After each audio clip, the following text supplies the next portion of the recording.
আমরা সংস্কার নিয়ে কথা বলছি। আপনাদের উপস্থিতি আমাদেরকে অনেক দেশে অনুপ্রেরণা যোগাচ্ছে। আমাদের সামনে যে পুলিশ ভাইরা রয়েছে, আমরা আপনাদেরকে বলতে চাই, বিএনপির পুলিশ হয় না।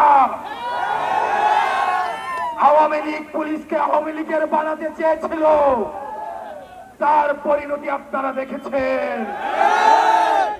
আমরা আপনাদেরকে বলবো, কোন রাজনৈতিক দলপন্থী না হয়ে আপনারা বাংলাদেশপন্থী পুলিশ হয়ে উঠুন। আমাদের এনসিপির পুলিশও প্রয়োজন নয়। এনসিপি মনে করে জনতাই বৈধতা এবং জনতাই হচ্ছে ক্ষমতা। আমরা দেশটার উন্নয়ন চাই।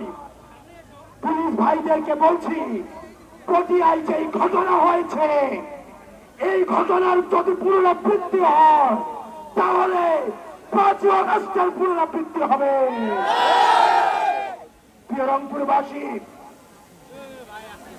প্রিয় রংপুরের কুড়িগ্রামবাসী, আপনাদের হাতে আমরা আতিক ভাইকে তুলে দিয়ে যাচ্ছি। আপনাদের এই সন্তান আতিক ভাইয়ের মাধ্যমে আপনাদের সমস্যা, আপনাদের অভিযোগ, আপনাদের প্রয়োজন, আপনাদের চাওয়া, কুড়িগ্রামের সমস্যা, কুড়িগ্রামের সম্ভাবনা আপনারা আতিক ভাইকে কাছে জানাবেন।